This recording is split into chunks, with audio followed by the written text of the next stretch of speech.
अब बुढ़ी अम्मा उन्हें ये कहकर टाल देती है कि अभी मेरे पास खाने को कुछ भी नहीं बचा। जो कुछ था सब खत्म हो गया, तुम बाद में आना।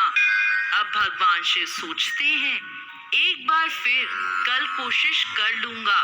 ऐसा सोचकर भोलेनाथ अगले दिन सुबह फिर उस बुढ़िया के द्वार पर पहुंचते हैं और भिक्षा मांगते हैं। माई, मुझे कुछ खाने को दे दो, मैं बहुत दिनों से भूखा हूँ। मुझ पर दया करो माई, ऊपर वाला तुम पर दया करेगा। अब बुढ़ी माई को गुस्सा आ जाता है। वो भिखारी के स्वरूप में आए भोलेनाथ को खरी खोटी सुनाने लगती है और कहती है, तुम्हारे जैसे बहुत भीख मांगने आते हैं, चलो जाओ यहाँ से। और ऐसा कहकर वो उन्हें वहां से भगा देती है। अब भगवान शिव सोचते हैं, ये बुढ़िया नहीं सुधरेगी। ऐसा सोचकर भोलेनाथ वहां से चले जाते हैं। अब वह दिन भी आ जाता है जब बुढ़िया को लेने यम के दूत आते हैं। यम के दूतों को देखकर बुढ़ी अम्मा बोली, अरे मुझे तो शिवलोक जाना है। यम के दूत बोले, बुढ़ी अम्मा, ऐसा तुमने कोई काम नहीं किया कि तुम्हें शिवलोक की प्राप्ति हो। तब बुढ़ी अम्मा बोली, मैं सुबह शाम भोलेनाथ का नाम जपती रहती थी, उनकी पूजा अर्चना करती थी, इसलिए मुझे शिवलोक ले जाओ। तब यम के दूत बोले, बुढ़ी अम्मा, शिव का नाम जपने से शिवलोक प्राप्त नहीं होता, उसके लिए अच्छे कर्म भी करने पड़ते हैं। अब बुढ़ी अम्मा रोने लगी, मुझे जहाँ ले जाना चाहते हो ले जाओ, लेकिन एक बार मुझे मेरे भोलेनाथ से मिलवा दो। तब यम के दूत बुढ़ी अम्मा को लेकर शिवलोक पहुँचे।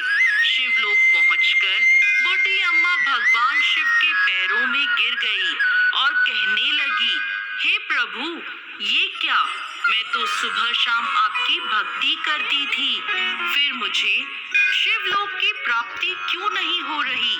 तब भगवान शिव बोले, बुढ़िया, तूने आज तक किसी भूखे को खाना नहीं खिलाया। अन्नदान सबसे बड़ा दान है। मैं भी तेरे पास भिक्षा मांगने आया था, लेकिन तूने मुझे भी भिक्षा में एक दाना तक नहीं दिया। अब बुढ़िया भोलेनाथ के सामने हाथ जोड़कर रोने लगती है, प्रभु मुझे क्षमा कर दीजिए। भगवान शिव उसे एक मौका और देते हैं और कहते हैं, बुढ़िया, तूने मेरी बहुत भक्ति करी है, इसलिए तुझे एक मौका और दे रहा हूँ। तू धरती पर जा और जाकर जितने पुण्य कर सकती है कर ले, क्योंकि तेरे पास सिर्फ एक सप्ताह का समय होगा। वह बुढ़िया खुश हो जाती है और फिर वो अपने पुराने शरीर में समा जाती है। अब बुढ़िया के घर जो भी भिखारी आता, बुढ़िया उसे पूरी पकवान बनाकर खिलाती। रोज अच्छा भोजन बनाकर भिखारियों को बांट कर आती। एक सप्ताह में बुढ़िया ने खूब धर्म कर्म किया।